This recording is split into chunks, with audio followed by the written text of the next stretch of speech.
கிறிஸ்துவில் பிரியமானவர்களே, இந்த நாளுக்கான மாலை நேரம் அண்ணா மார்க் எழுதின சுவிசேஷம் 1வது அதிகாரம் 24வது வசனம். மார்க் 1:24. மார்க் 1:24. அவன், ஐயோ, நசரேயனாகிய இயேசுவே, எங்களுக்கும் உமக்கும் என்ன? எங்களை கெடுக்கவா வந்தீர்? உம்மை இன்னார் என்று அறிவேன். நீர் தேவனுடைய பரிசுத்தர் என்று சத்தமிட்டான். அதாவது ஒரு பயங்கரமான ஒரு சத்தம் போடக்கூடிய ஒரு காரியம். அவன் என்ன, ஒரு பிசாசு இருக்கிறவன். அதாவது அவன் சொல்லக்கூடிய வார்த்தைன்னா கிரேக்க மொழியில பாத்தீங்கன்னா பயங்கரமான ஒரு பயத்தோட அழுது சத்தம் போடக்கூடிய ஒரு காரியம். ஐயோ அப்படின்னு. நம்ம யாரும் ஐயோ அப்படின்னு சும்மா மெதுவாச்சு ஐயோ அப்படின்னு சொல்றது இல்லைல்ல. அப்ப என்னன்னா, இயேசு கிறிஸ்துவனுடைய பரிசுத்தத்துக்கு முன்னாடி வரும்போது என்ன பண்ண முடியல, இந்த பிசாசு பிடிச்சவனால சும்மா இருக்க முடியல. அவன் என்ன பண்றான், ஐயோ உங்களுக்கு எனக்கு என்ன, எப்படி உங்களுக்கு எனக்கு என்ன என்று சொல்லக்கூடிய ஒரு காரியம். எப்படி, எங்களை விட்டுருங்க, இன்னாரு, உங்களுக்கு எனக்கு என்ன என்ன இருக்கு, எங்களை விட்டுருங்க அப்படின்னு சொல்லி பயத்துல அலறக்கூடிய ஒரு காரியம். ஏன்னா இந்த பிசாசுல என்ன பண்ணும், தேவனுடைய பரிசுத்தத்துக்கு முன்னாடி அவங்களால தாங்கவே முடியாது. என்ன, நாங்க எங்களுக்கும் உமக்கும் என்ன? ஏன்னா ரெண்டுக்குமே பயங்கரமான வித்தியாசம். பரிசுத்தத்திற்கும் பிசாசுக்கும் என்ன சம்பந்தம் இருக்கு? ஒண்ணுமே கிடையாது. இது முழுவதுமாக வேறறுக்கப்பட்டது. ஏன்னா அதனாலதான் இங்க சொல்லும்போது என்ன, பிசாசுக்கு தெரியுது என்ன, இயேசு கிறிஸ்துவும் நம்ம இதுவும் சுத்தமா எந்த ஒரு சம்பந்தமும் இல்லை அப்படின்னு சொல்லக்கூடியதாக.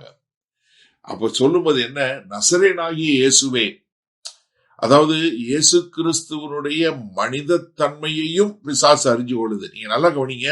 அது பிசாசு அவர் தேவன், அதே சமயத்துல அவர் மனுஷங்கிறதை ரொம்ப அழகா சொல்லக்கூடிய ஒரு நேர்த்தியான வசனம். நசரேயனாகிய இயேசுவே என்றது அவருடைய பூமிக்கு அடுத்த பெயரு, அவருடைய ஊர் பேரு, அவர் பூமியில எந்த இதுல இருக்கிறாருன்னு சொல்லக்கூடியது.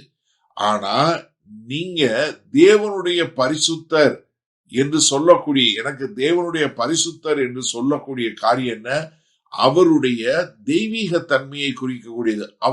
அவர் ரட்சகர் என்று சொல்ல, மெசியானிக் டைட்டில் என்று சொல்லக்கூடியதாக இயேசு கிறிஸ்துவனுடைய ஒரு பூரணமான பரிசுத்தத்தை குறிக்கக்கூடியது. அவருடைய பரலோக மிஷனை குறிக்கக்கூடியது. அவர் தேவனுடைய பரிசுத்தர் என்று சொல்லக்கூடிய ஒரு காரியம். ஏன்னா உம்மை இன்னார் என்று அறிவேன். அப்ப பிசாசுக்கு என்ன தெரியுது, கிறிஸ்து யார் என்று சொல்லக்கூடிய ஒரு காரியம். அவர் ஒரு பக்கத்துல மனுஷன், இன்னொரு பக்கத்துல தேவன். அதனால அவர் யாரு, எங்களை கெடுக்கவா வந்தீர்னு கேட்கிறாரு. பிசாசு என்ன கேக்குது, எங்களை கெடுக்கவா வந்தீங்க. அப்ப பிசாசுக்கு இயேசு கிறிஸ்துவனுடைய அதிகாரம் தெரியுது. அது மாத்திரமல்ல, அவனுடைய கடைசி நியாய தீர்ப்பு என்னங்கிறத வெளிப்படுத்தின விசேஷம் 20:10 என்ன நடக்க போகுதுங்கிறது அவனுக்கு தெரியுது. அதனால அவன் என்ன கேட்கிறான், பிசாசு அலறி போய் நீங்க எங்களை கெடுக்கவா வந்தீங்க என்று சொல்லக்கூடிய ஒரு காரியத்தை சொல்றத நம்ம பார்க்கிறோம். சரி, இந்த நாள்ல இந்த வசனத்தை நம்ம எப்படி எடுத்துக்கொள்ளுது? கர்த்தராகிய இயேசு கிறிஸ்துவனுடைய மாம்ச பிரகாரமான அடையாளம் தெரியும், பரலோக அடையாளம் தெரியும். இன்னைக்கு நிறைய பேருக்கு இந்த பிரச்சனை இருக்கு. ஆனா பிசாசுக்கு தெரியும். நான் ஒரு சம்பவம் சொல்றேன், அப்ப உங்களுக்கு புரியும். நான் நைஜீரியா போயிருக்கும் போது அங்க நிறைய இந்த மாதிரி நம்ம இந்தியால கேரளால பண்ற மாதிரி நிறைய செய்வினை செய்யறது, மாந்திரீகம் பண்றது, இப்படி பண்ணப்படக்கூடிய காரியங்கள் நிறைய வச்சிருந்தாங்க.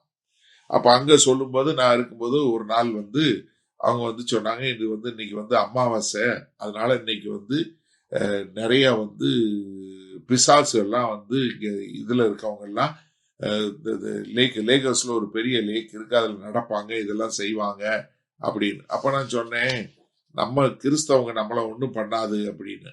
இல்ல, நம்ம ஜாக்கிரதையா இருக்கு. நான் சொன்னேன், வாங்க, இருக்கிறதுலே இந்த மாதிரி அதிகமா செய்வன செய்யக்கூடிய ஒரு ஆள்கிட்ட கூட்டு போங்க, நான் வர்றேன்னு.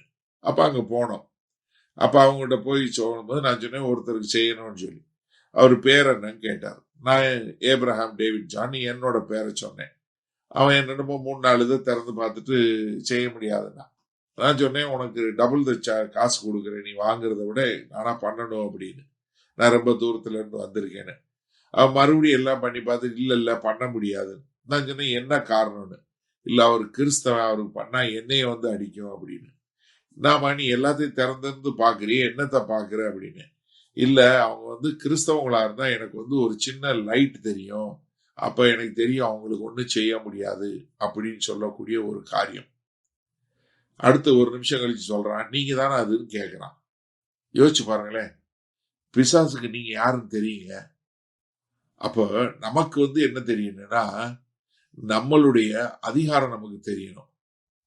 அப்ப இயேசு கிறிஸ்துவனுடைய பரிசுத்தம் மறைந்து இருக்கக்கூடிய எல்லாவற்றையும் தடுக்கக்கூடியதாய், எதிர்க்கக்கூடியதாய் இருக்க நாம் ஒப்பு கொடுப்போமா?